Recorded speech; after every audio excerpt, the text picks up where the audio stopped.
বিধির বাঁধন কাটবে তুমি এমন শক্তিমান, তুমি কি এমনি শক্তিমান? আমাদের ভাঙা গড়া তোমার হাতে এমন অভিমান, তোমাদের এমনি অভিমান। বিধির বাঁধন কাটবে তুমি এমন শক্তিমান, তুমি কি এমনি শক্তিমান? চিরদিন টানবে পিছে, চিরদিন রাখবে নিচে, চিরদিন টানবে পিছে, চিরদিন রাখবে নিচে। এত বড় নাই রে তোমার, হবে না সেই টান। বিধির বাঁধন কাটবে তুমি এমন শক্তিমান, তুমি কি এমনি শক্তিমান? শাসনে যতই ঘেরো আছে বল দুর্বলেরও, শাসনে যতই ঘেরো আছে বল দুর্বলেরও। হও না যতই বড়, হও না যতই বড়, আছেন ভগবান।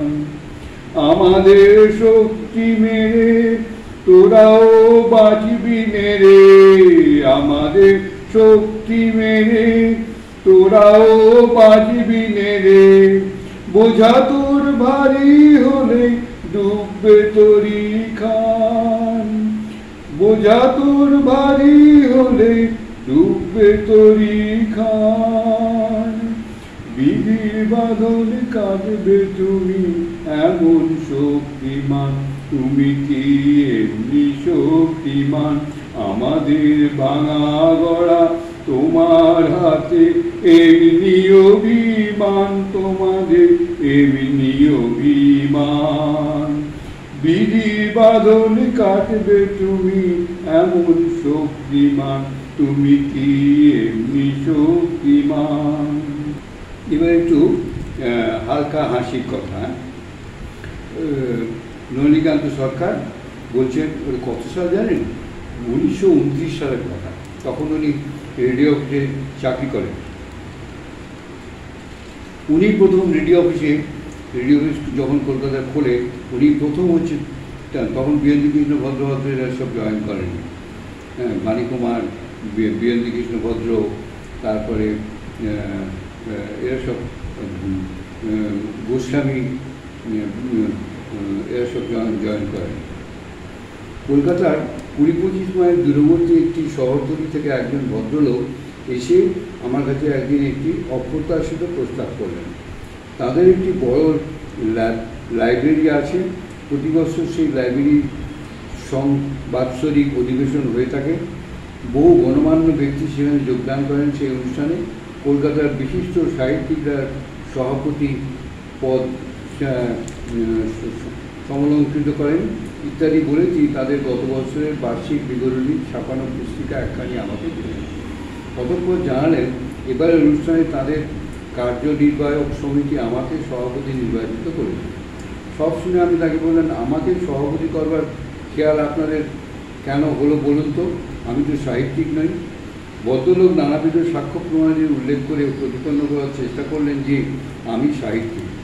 আমি তাকে বললাম, এখনও তো বড় বড় সাহিত্যিক অনেক বাকি আছে, সেগুলো শেষ হলে পর আমার কাছে আসবেন।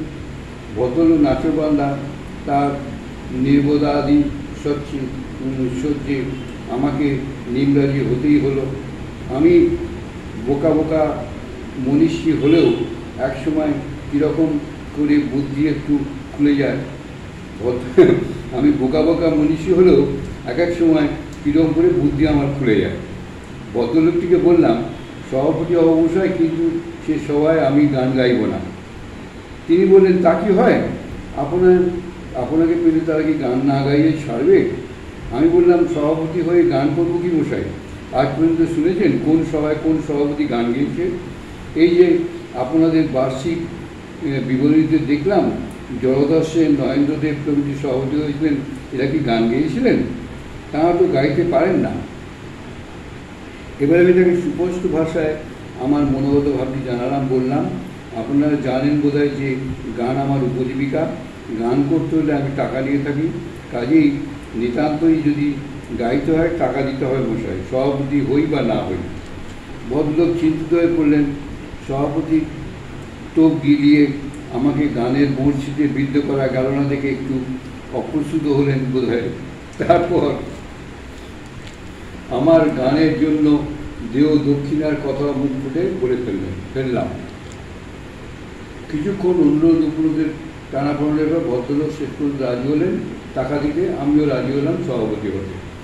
নির্দিষ্ট দিনে তারা মোটরে করে কলকাতা থেকে আমাকে নিয়ে গেলেন তাদের লাইব্রেরিতে। সন্ধ্যার সময় সভা আরম্ভ হলো। যথারীতি সভাপতি বরণ, বার্ষিক বিবরণী পাঠ, সমাবেশ ভদ্রমণ্ডলীর ভাষণ হয়ে গেল। এবারে সভাপতির অভিভাষণ। আমি সমবেত মহিলা ও ভদ্র মহোদয়ের সম্বোধন করে বললাম, আপনাদের সবাই কার্য তো প্রায় শেষ, বাকি শুধু আমার বক্তৃতা আর সভাপতিকে ধন্যবাদ। ওই মামুলি ধন্যবাদটা বাদই থাক। আর সভাপতির বক্তৃতার কতগুলি বাঁধাগুলি শুনে আপনাদের কী করবেন? যদি নিতান্ত শুনতে চান, না হলে শুনতে চান, তাহলে আপনাদের লাইব্রেরির কর্মকর্তাকে শিক্ষার্থী করে দু চারটে কথা বলতেই হয়। এখানে আজ আবার এরা আমার গানের ব্যবস্থা করেছেন, গান গাইবার আগে সভাভঙ্গ করতে হয়। এখন বলুন, বক্তৃতা শুনবেন না গান? শ্রোতারা বোধহয় একটুতেই সভাপতির বাগ্মিতার ওইসব পেয়ে মুগ্ধ হয়ে গিয়েছিল, তাই সকলে সমস্যার বলে উঠল গান গান। আমি ঘোষণা করলাম সভাভঙ্গ হলো। সভাভঙ্গের পর বসলো হাসির গানের আসর। প্রথম দৃশ্যে সিংহাসনে বসে যিনি রাজার পাঠ প্লে করেছিলেন, দ্বিতীয় দৃশ্যে তিনি অবতীর্ণ হলেন তাঁর ভাঁড়ের ভূমিকায়। শেষের মিলনাত্মক দৃশ্যটি বড়ই মনোময়। ভোজন এবং ভোজন দক্ষিণা, ভাঁড়ের বায়না চুকিয়ে দিয়ে তারা সভাপতিকে সসম্মানে মোটরে করে কলকাতায় পৌঁছে দেবে। কত সব মজার ঘটনা সব এই ভদ্রলোককে নিয়ে, মানে নলিনীকান্ত সরকার। সত্যি এগুলো তো মজার ঘটনা। এগুলো যদি রেকর্ড না হতো তাহলে এই মজার ঘটনা শুনতেন। একজন গাইয়েকে দিয়ে সভাপতি আর জীবনে আর কি বললো দেখলেন তো?